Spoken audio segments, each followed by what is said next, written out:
चाहे मर जाना, लेकिन स्त्रियों को यह 3 बातें कभी मत बताना। दोस्तों, आज की वीडियो बड़ी ही ज्ञानवर्धक है। इन 3 बातों को अपनी पत्नी या स्त्रियों को कभी नहीं बतानी चाहिए। जो भी पुरुष या 3 बातें स्त्रियों को बता देता है तो वह पुरुष सदा के लिए ही गरीब रहता है और हमेशा के लिए दुखी रहता है। तो प्रिय मित्रों, वह कौन सी 3 बातें हैं जो पुरुषों को मरते दम तक स्त्रियों को कभी नहीं बतानी चाहिए? मेरे प्रिय साथियों, ये 3 बातें हम आपको एक छोटी सी कहानी के माध्यम से बताने जा रहे हैं।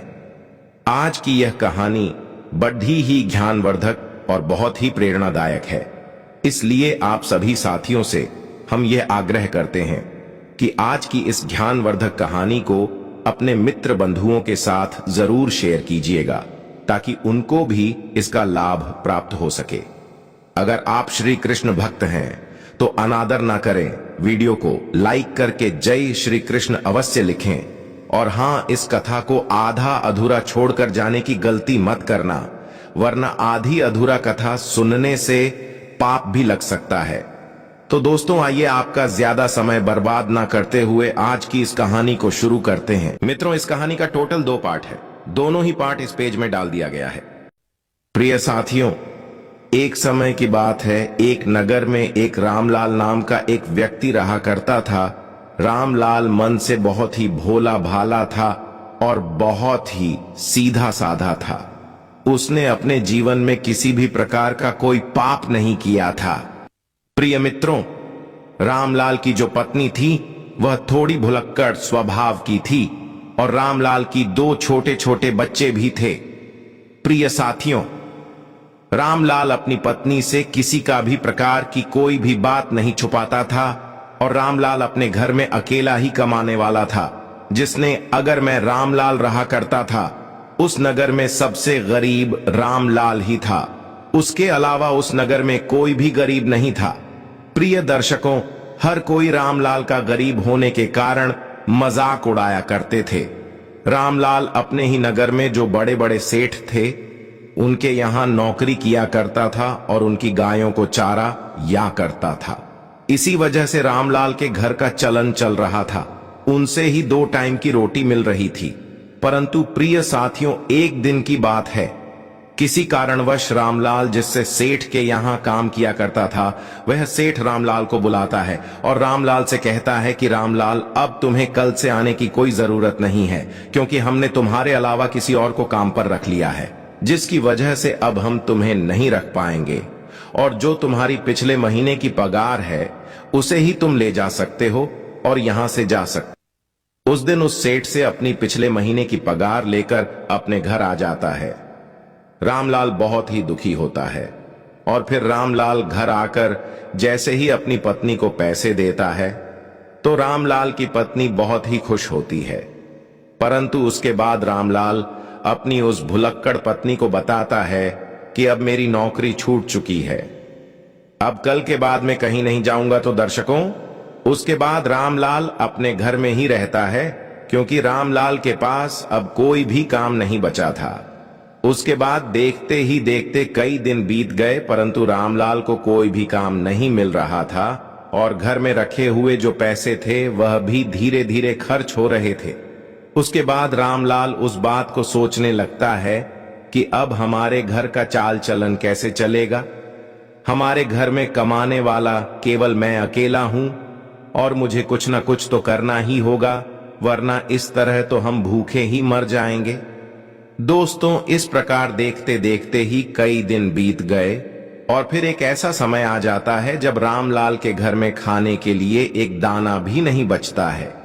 रामलाल बहुत ज्यादा उदास हो जाता है और फिर मन ही मन अपने आप को कोसने लगता है। और फिर एक दिन की रात को रामलाल को अपने बच्चों और पत्नी के साथ भूखा ही सोना पड़ता है। और फिर दूसरे दिन जैसे ही सवेरा हुआ, रामलाल अपने घर से थोड़ा दूर जंगल में जाता है और जंगल में लकड़ियां काटने के लिए जाता है। और जैसे ही रामलाल जंगल में लकड़ियां काट रहा होता है तो रामलाल को एक संत दिखाई देते हैं। जैसे ही रामलाल को वह संत दिखाई देते हैं तो वह रामलाल संत के नजदीक जाता है और फिर संत रामलाल को देखकर अपनी आंखें खोल लेता है। दोस्तों, रामलाल उस विद्वान संत को प्रणाम करता है और प्रणाम करने के बाद उनके पैरों में गिर जाता है और कहता है कि हे गुरुदेव, मेरे घर में खाने के लिए दाना पानी नहीं है, मेरे बीवी बच्चे भूखे मर रहे हैं। कृपया करके आप मुझे ऐसा सुझाव दें जिसकी वजह से मेरा घर ठीक तरह से चल सके। साथियों, इस प्रकार विनती करने के बाद वह संत रामलाल की ओर देखता है और वह संत रामलाल की तरफ देखकर यह पता है कि वह बहुत ही नापापी है। उसने अपने जीवन में आज तक कोई भी पाप नहीं किया है और बहुत ही सीधा साधा स्वभाव का है। उसके स्वभाव को देखकर वह विद्वान साधु रामलाल से कहता है कि रामलाल, आज मैं तुम्हें एक ऐसे पेड़ के बारे में बता रहा हूं। अगर तुम उस पेड़ के नीचे जाकर तुम उस पेड़ से जो भी मांगोगे तो वह पेड़ तुम्हें लाकर दे देगा। अगर उस पेड़ का एक छोटा सा भी भाग, छोटी सी भी लकड़ी तोड़ लेते हो, काट लेते हो, तो वह सोने में बदल जाएगी। इस तरह तुम अपने घर को चला सकते हो, अपने घर की गरीबी को दूर कर सकते हो। मगर संत रामलाल को यह बात भी बताते हैं कि तुमने इस बात को किसी अन्य आदमी या औरत को बताया तो उस दिन के बाद से ही तुम्हें यह पेड़ किसी भी प्रकार की कोई वस्तु नहीं देगा और तुम्हें सब कुछ देना बंद कर देगा। प्रिय साथियों, रामलाल तो सीधा साधा था और रामलाल उस साधु के द्वारा बताए गए पेड़ के नीचे जाता है और पेड़ के नीचे जाकर रामलाल को सबसे पहले अपनी पत्नी और बच्चों की याद आ गई और फिर रामलाल सबसे पहले उस पेड़ से एक बोरी चावल मांगता है। जैसे ही रामलाल उस पेड़ से एक बोरी चावल मांगता है तो झट से ही ना जाने कहां से एक बोरी चावल रामलाल के सामने आ जाते हैं। रामलाल उसे एक बोरी चावल को घर ले जाता है और घर जाकर अपने बीवी बच्चों को चावल खिलाता है। प्रिय साथियों, उस दिन रामलाल ने अपनी पत्नी को यह नहीं बताया था कि वह चावल कहां से लाया है, परंतु फिर जैसे ही रामलाल दूसरे दिन उस पेड़ के पास जाता है तो रामलाल उस वृक्ष से 5 सोने की मुद्राएं मांग लेता है और जैसे ही रामलाल मांगता है तो वह वृक्ष झट से रामलाल को सोने की 5 मुद्राएं दे देता है और रामलाल 5 सोने की मुद्रा पाकर खुश हो जाता है और अपने घर को वापस आ जाता है। घर आकर रामलाल अपनी पत्नी को 5 सोने के सिक्के देता है तो रामलाल की पत्नी भी बहुत खुश होती है और उसके बाद रामलाल अपनी पत्नी को सारी बात बता देता है, क्योंकि रामलाल की पत्नी ने जैसे ही रामलाल के हाथ में वह 5 सोने के सिक्के देखे तो वह रामलाल से पूछने लगी कि आखिर तुम यह सिक्के कहां से लाए हो। तो रामलाल अपनी पत्नी को सारी बातें बता देता है। दर्शकों, उसके बाद रामलाल अपनी पत्नी से कुछ नहीं छिपाता है, मगर रामलाल को इस बात का पता था कि पत्नी भुलक्कड़ स्वभाव की है। वह अपनी सारी बातें पड़ोसियों को बता देती है। जो भी रामलाल उसे बताता वह उन बातों को पड़ोसियों को बता देती, लेकिन इस बात को भूलकर रामलाल अपनी पत्नी को सारी बातें बता देता है। प्रिय दर्शकों, उसके बाद देखते ही देखते कई दिन बीतते हैं।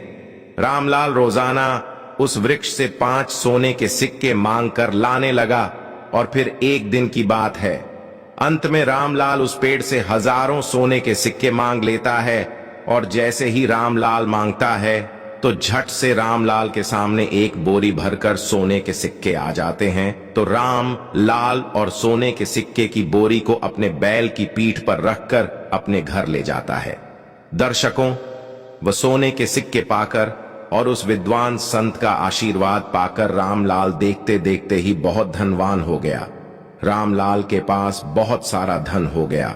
रामलाल जिससे सेठ के यहां नौकरी किया करता था, उसने उस सेठ से भी ज्यादा तरक्की कर ली और रामलाल उस सेठ से भी ज्यादा धनवान हो गया। साथियों, ये देखकर रामलाल के सारे गांव वाले दंग रह गए और सोचने लगे कि आखिर यह सीधा साधा रामलाल इतना धनवान कैसे हो रहा है। मेरे प्रिय मित्रों, रामलाल से जो भी कोई यह पूछता कि आखिर तुम इतनी जल्दी धनवान कैसे हो रहे हो, तो रामलाल किसी को भी सच नहीं बताता, क्योंकि रामलाल को उस विद्वान साधु ने किसी को भी बताने से मना किया था। परंतु वह लोग रामलाल को छोड़कर रामलाल की पत्नी से इस बात को पूछने लगे। तो दर्शकों, वह तो आपको पता ही है कि रामलाल की जो पत्नी है वह भुलक्कड़ स्वभाव की थी। उसके पेट में कोई भी बात नहीं बचती थी तो रामलाल की पत्नी सारी बातें उन गांव वालों को बता देती थी। ये आखिर मेरा पति कहां से धन लाता है, तो रामलाल की पत्नी सारी बातें उनको बता देती हैं। और देखते ही देखते रामलाल एक दिन उस पेड़ के पास धन लेने के लिए जाता है तो वह वृक्ष रामलाल को धन नहीं देता है। रामलाल कई बार उस वृक्ष से धन मांगता है, लेकिन रामलाल के मांगने पर भी वह वृक्ष कुछ नहीं देता है। तो प्रिय दर्शकों, उसके बाद रामलाल अपने घर वापस आ जाता है और आज के बारे में ज्यादा नहीं सोचता है। मगर रामलाल दूसरे दिन दूसरी बार उस पेड़ के पास जाता है तो उस दिन भी रामलाल कई घंटों तक उस वृक्ष से सोने के सिक्के मांगता रहता है, मगर कुछ भी उससे प्राप्त नहीं होता। फिर रामलाल निराश होकर सोचता हुआ अपने घर आ जाता है। रामलाल वापस अपने घर आकर अपनी पत्नी से कहता है, आज मैं पेड़ के पास जाकर आया हूं, मगर वृक्ष से आज जब मैंने धन मांगा तो वृक्ष ने कुछ नहीं दिया। कहीं तुमने उस वृक्ष के बारे में किसी को बता तो नहीं दिया? तो दर्शकों, रामलाल की पत्नी भुलक्कड़ स्वभाव की थी। वह अपने मन में किसी भी प्रकार की कोई बात नहीं छुपाती थी और इसमें कोई संदेह नहीं है।